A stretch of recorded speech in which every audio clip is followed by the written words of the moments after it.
I'm going to cover several things here. First, I'm going to start off with Mark Felton's latest video, where he's talking about Hermann Goering. Hermann Goering was head of the Luftwaffe for the German Air Force, when Hitler was in power.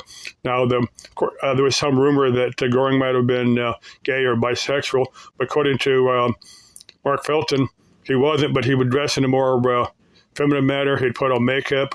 He would wear jewelry and rings and stuff.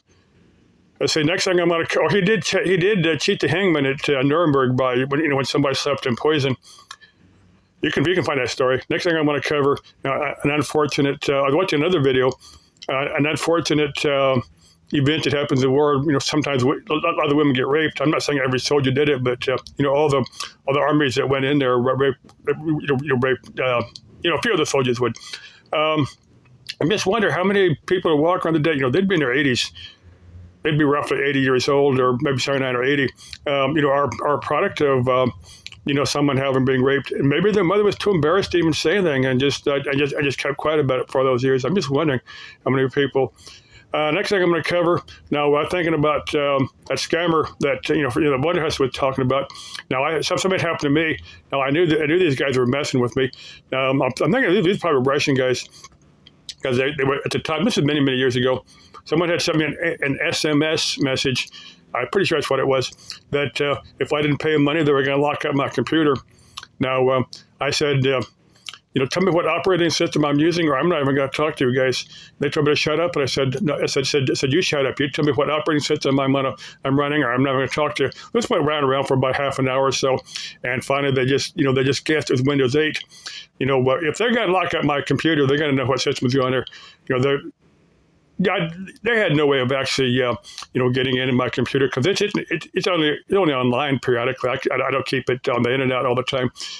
And if someone did lock it up, I could just kill disk the hard drive and reload up my operating system, and problem solved. Because I keep most of my stuff on separate hard drives, not on the hard drive on the computer. Let's see, the last thing I'm going to cover. Now, this is a book. I've covered this a couple of times. This is a very interesting book. And I didn't finish it. I got about 2/3 of the way through and just put it down. About that time, I started getting into YouTube, watching, and then later, making videos. Now, this was presented as fiction, but I think it's a real cute story. Like I said, I can only go so far because I didn't finish the book. Now, this is post-war. This is about somewhere in the late 40s. This guy was a cargo pilot flying, supplies flying supplies into Berlin. And he meets this German woman. They fall in love, and they gotta get married. He's gonna take her to the U.S. Both of their families hate it.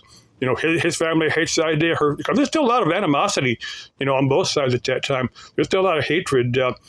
Even though the U.S. was flying supplies in there, and he ends up getting in a bad plane crash. I mean, he's still alive, but he's crippled up pretty good. He's in a wheelchair, and he tells he tells the lady he's going to marry. He said, "Look, I can't be a decent husband to you, but we're going to call off the wedding," and she agrees, and she goes about her life.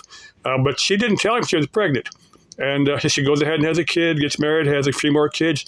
She tells her daughter that her father, her biological father is an American, but she doesn't tell him a lot about him. This daughter grows up, has a family of her own, and about